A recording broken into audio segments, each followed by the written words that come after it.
Olá, sejam muito bem-vindos.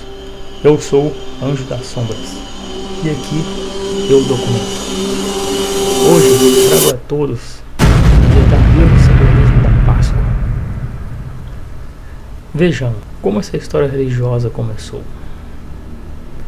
No início da humanidade, povos antigos começaram a reparar o tempo como trevas e luz e suas estações anuais como frio e quente. Ao longo dos séculos, foram tendo mais conhecimento e cultura ao passar das gerações. Perceberam que ao final do inverno, ao início da primavera, tudo florescia, gerando mais alimentos e calor aos lares, tendo maiores chances de sobrevivência. Este período é conhecido como equinócio vernal entre 20 ou 21 de março no hemisfério norte.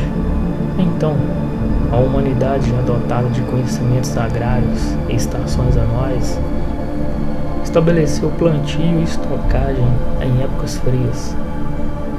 Com o passar dos anos, celebrações eram adotadas para o período de boas colheitas. Vários povos usavam este rito de passagem com variações culturais, regionais e também de aspectos de vidas cotidianas de cada um.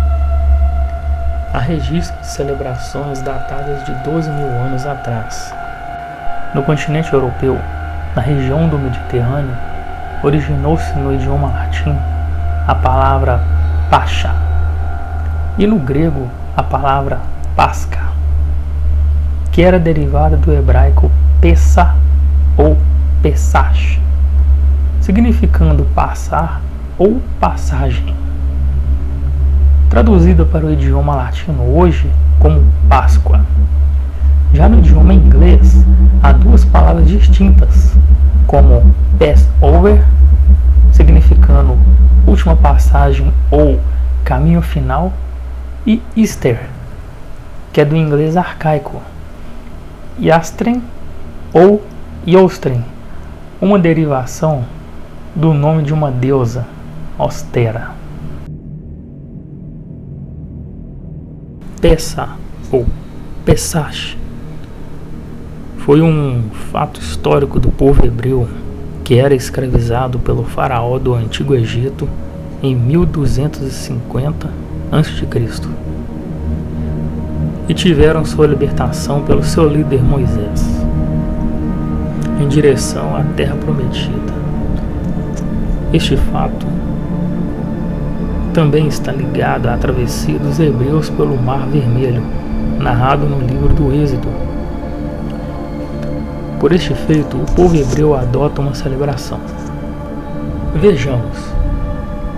Enquanto em várias nações antigas já havia uma celebração de passagens anuais, o povo hebreu veio celebrar sua saída do Antigo Egito, após anos de escravidão.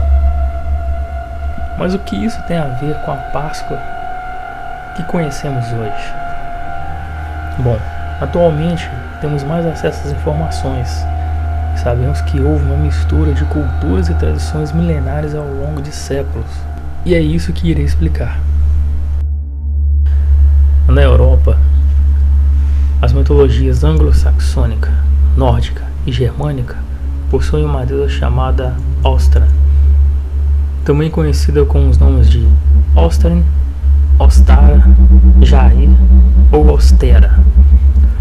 É uma deusa da felicidade, amor e do renascimento, sempre vista na primavera, junto de lebres e ovos coloridos, simbolizando a fertilidade e a renovação. Os ovos trazem em seu interior a gema, responsável pelo nascimento e renovação. Nas tradições antigas, celtas e gregas, ovos de galinha eram tingidos nos costumes locais em forma de troca de presentes. O coelho, que aqui é a lebre, é visto como um ótimo reprodutor de novas vidas e renovação. Para os povos da antiguidade, o símbolo da lua era dada ao animal por sempre renovar sua ninhada. Os hebreus. O cordeiro é um símbolo de liberdade para os judeus.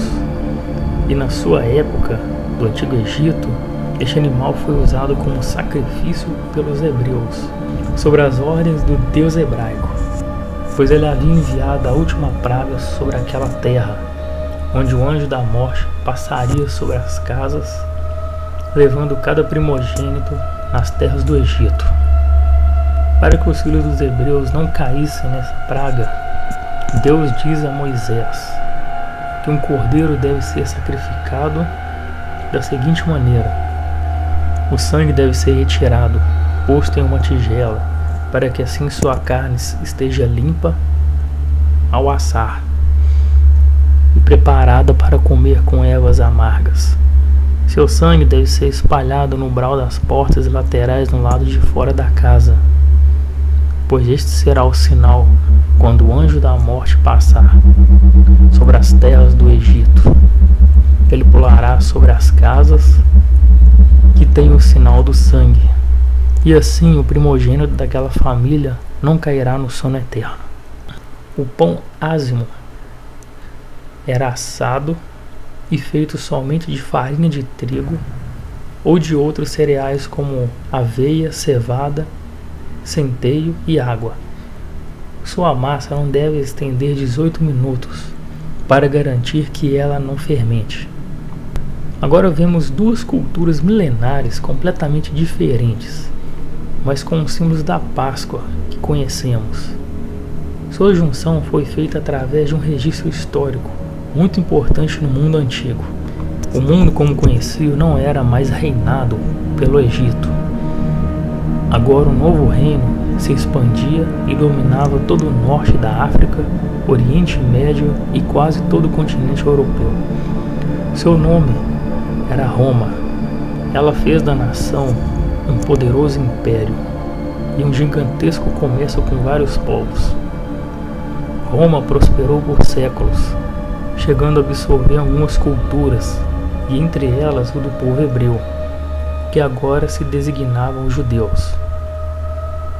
Naquele momento, o cristianismo era uma nova religião e crescia muito a cada ano, mas foi com um homem chamado Jesus que expandiu de forma grandiosa a várias nações. Roma percebeu tal feito e, vendo seu império sendo dividido ao longo dos anos, rapidamente usou ao seu favor a cultura do povo judeu. Os romanos já praticavam esse hábito de absorção e adoração, pois para eles a dominação de um povo seria pela adoração dos deuses daquela nação, para assim cativá-los e dominá-los. Foi assim com a Grécia Antiga.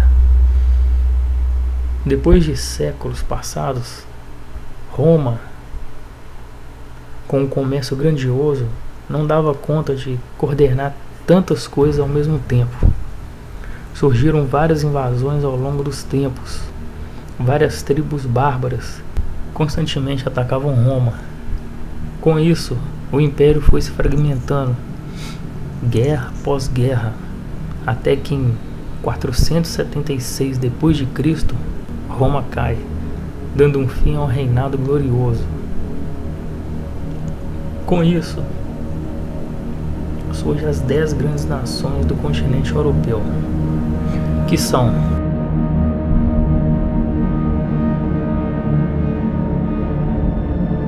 com o fim do Império, Roma deixa um legado. Sua nova religião, o cristianismo pagão, que é a miscigenação das culturas judaicas com deuses pagãos de Roma. Na mesma época de 476 d.C., nas nações dos germânicos e nórdicas, eles adoravam a deusa da primavera, Ostara ou Ostera. Diz a lenda que um pássaro pousou sobre ela junto às crianças. Para sua diversão, a deusa transformou o pássaro em seu animal favorito, uma lebre. Com o passar do tempo, as crianças viram que a lebre não estava feliz e pediram a Ostara para reverter o feitiço. mas ela não conseguia fazer a transformação, pois no inverno seus poderes eram fracos.